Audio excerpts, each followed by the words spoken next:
Dorky driver here. You better have insurance. I got these scratches on my face today. I was driving my car, minding my own business, and an alien spaceship crashes into it. You know, the usual. Pretty crazy stuff. It's a freaking spaceship. You go get insurance on a freaking spaceship. Good luck with that, buddy. And then the other big closure we're doing is on Wacker. We have a 3-block street closure on Wacker Drive, which is one of the major streets in Chicago. This set is supposed to be Hong Kong. We were looking for a lot of glass and steel, a lot of modern architecture like they have in Hong Kong. So we've covered every sign, every street sign. There's 168 street signs. We're reversing the traffic, painting out the street markings. Here we go, ready, everybody. We try to be prepared for lots of curveballs because he's a very spontaneous and creative guy. So, you know, when he gets here, he's thinking up shots as we go. I have everybody's phone number in my cell phone. Any question, like they just decided they wanted to have a camera inside that lobby. So I call up the general manager, can we put a camera inside the lobby? I have people stationed at every single building to kind of create a playground for him. All right, we're rolling, guys. 4, 3, 2, 1.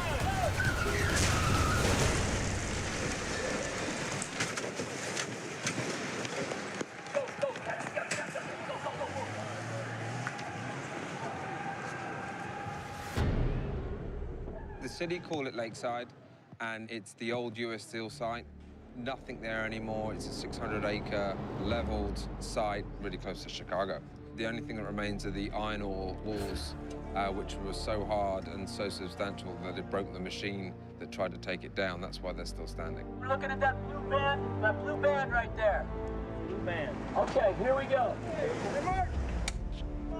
Ready. And 3-1 down.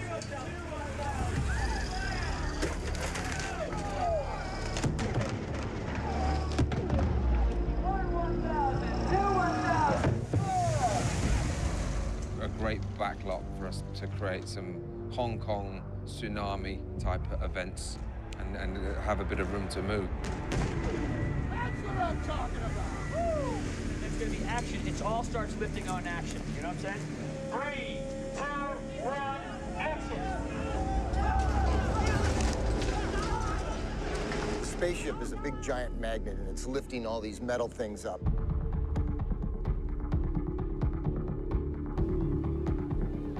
So it lifted the bus up, we had rigged on its side, lifted up, rolled it over, and the stunt people fell out through breakaway glass windows onto the ground.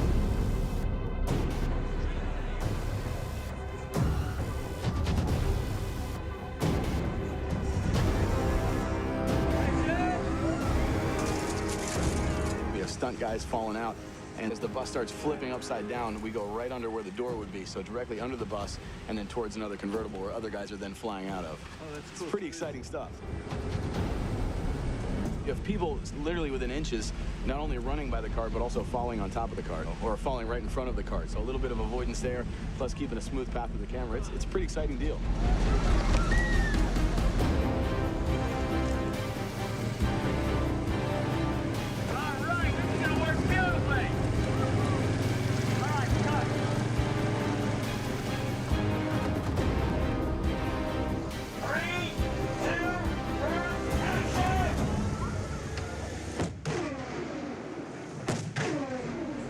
What we were trying to simulate here is that a boat was being lifted up and it was dropped into the water. Everything we did was the splash. And we had come up with this concept of using those tanks because you need to get a lot of water a lot of times. So dump tanks have been around since the beginning of movies. It's, you know, it's a device, holds a lot of water, lets a lot of water go at one time. John Fraser built 6 of these dump tanks, 11,000 gallons each, and there's 6 of them up there with big trap doors that are fired by cutting a cable and dumping all the contents at once. You need a lot of head pressure. Those tanks are 40 feet in the air. So when you let that water go, it moves things. Are you pulling all of them? You're looking out that way, and then you say back up, right away, okay? You go in 3, 2, 1, and action.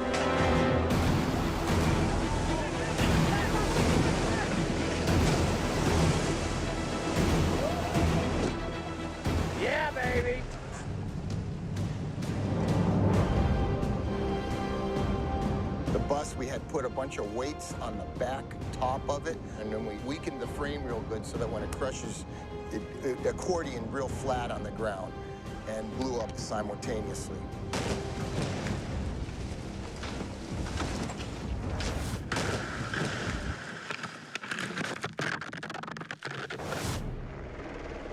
So this is the grand finale. We're supposed to be in Hong Kong, but we're at the Damon Silos, which is state-owned property for sale off the north side of the 55, going out of Chicago. Quiet, guys. Let's roll on this 40, okay? Quiet. Ready, and dust, and boom. As long as we left it in a safer or as safe condition as found, we could do pretty much anything we liked. Okay, let's go hot, please, going hot.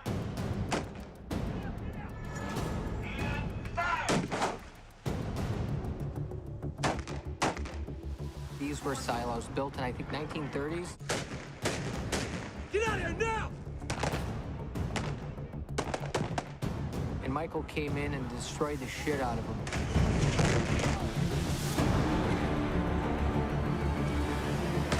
Basically, brought his chaos to Chicago.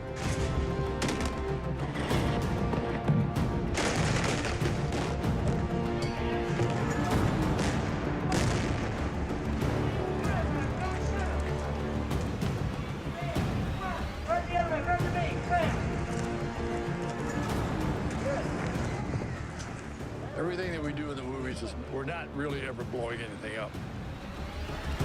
I got it! I got it! We're simulating. Oh, my God.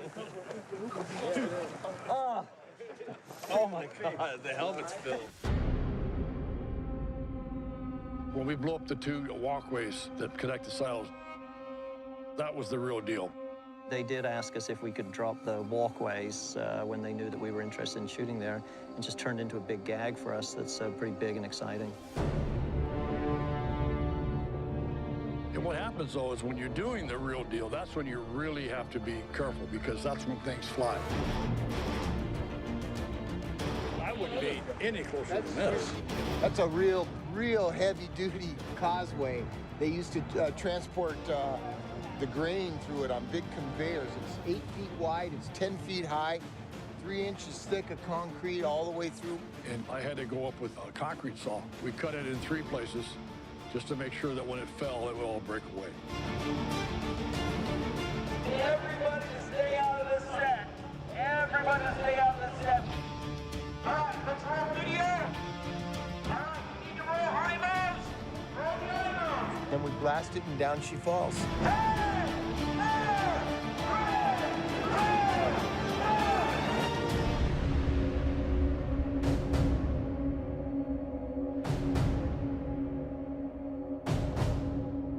You know, you're 125 feet in the air.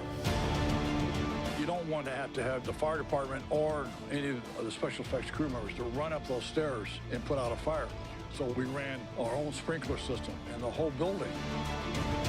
And then as soon as the explosion went off, the water was right there. We just revved up the pumps and put all the fires out. And those are things that you do just to make everything safe.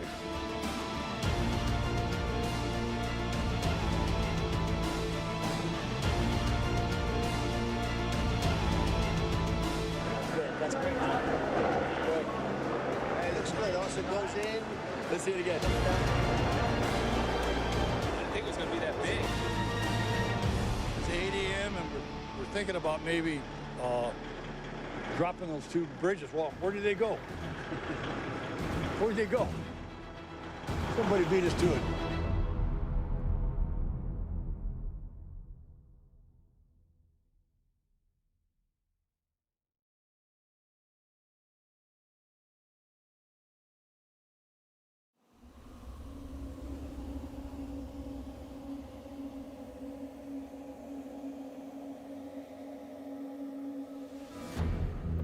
Yet another situation where I thought, okay, Michael's finally lost it. He wants us to do Hong Kong in Detroit. Hong Kong and Detroit. Well, it says it itself, does it not? Hong Kong and Detroit. You sort of go, you sort of clean your ears out and think, okay. Creating Hong Kong in the middle of downtown Detroit, it's just pretty damn remarkable, you know? We did build a huge amount there that you could never do in Hong Kong. Hong Kong is so dense. You're cheating exterior photography in a U.S. city for Hong Kong. So the look of those sets is vital to that illusion. We're in the middle of downtown Detroit. This is an empty lot. And we have a big area we can build our buildings that we're going to destroy. And this is great. I mean, there's not much around here. You can close up the streets, and we sort of have our peace. That's the part that's going to break off. We're going to build scaffolding behind it because we want to hide that building because it would give Detroit away. So it's going to be like this bamboo scaffolding covering the whole building. We're not copying the street in Hong Kong. We're just trying to put buildings together that make sense while they're shooting them and then make sense when they mix it with real footage from Hong Kong. And part of filming in an environment like this is we have different entities, including the Detroit People Mover. We just wrapped that. If you look at it, it's in Chinese. It runs about every 2 to 5 minutes, and they're willing to work with us while we're filming here. So they're actually going to be a big part of our set. We built a lot of things that could be knocked down because, you know, you got 50-foot dinosaurs going through Hong Kong. They're going to knock a lot of stuff down. It's not a city built for dinosaurs. For us in the construction end, it's very important to have that coordinated effort between the art department and us in construction because we have a tendency to like to build things straight and true. And in this particular instance, this thing's been aged. The buildings have to look like they're deteriorating. So it's a matter of how much age, how deteriorated the buildings need to look. And in this case, what we did is we did a series of 1x3 plan-ons, and then we put lath over it. So it gave that broken away look. And this here, of course, is not real rebar because it could be a safety issue. We had 4 or 5 weeks working with construction, putting bullet hits in the walls. They would build a partial set, and then we would go in and put what we call the cavity or the mortar. And then we would put our explosive charge in that cavity. We have to run wires down each one of these holes, number, label them. Then we'll go back and put our squibs in, some debris. And then they would plaster over that. When it's detonated, it gives you that illusion that we've made this big hole, but the hole's already there. So we're gonna walk over to the noodle shop right now. These were very difficult to make, and Kevin Kropp, one of our set dressers, one of our buyers, figured out how to do this. Exhibit A, first trial at making noodles, shredding paper towel through a shredder. It seemed to work from a distance, but then we'd have to paint them and weigh them down because they would blow too readily. So step B was to come up with something that had more weight and that the color was right. These are 48-foot long runs of rubber bands used to power model airplanes. The idea was based on images, references that Jeffrey found of noodles hanging from the rafters, essentially, of these noodle shops in China. And then the other part of the equation was a noodle making machine. So it was just a matter of gathering found parts. These are old conveyor belts. These are valve covers from a car engine, uses chain guards, a couple of pistons, and voila, we have a noodle shop. So our first day in Detroit. Michael said, okay, so here's your path. Don't crowd my Steadicam when the explosion goes, which means stay this side of the Steadicam. You're gonna go round here, take a left there, go forward a little bit more. We're gonna see the 2 explosions through that circle. We're gonna go to them. We were like, okay. The circle's here. You're gonna find your place towards your dad. You're gonna go to the other side. And then you go round there and follow that post round. Jack, you cut in this way. Mark, come wide. Come in here. You're gonna go to this mark right here. I'm gonna shout missile. When I shout missile, you duck. Boom! That thing goes. You guys then cut in this way. So we were like, okay, yeah, that's fine. Okay. Because one thing I love about Michael Bay is that he really gets into the trench with his troops. Ready in 3, 2, 1, action! All right, come on, we gotta wait to get behind Hound, all right? Once we started shooting outside in the Hong Kong set in Detroit,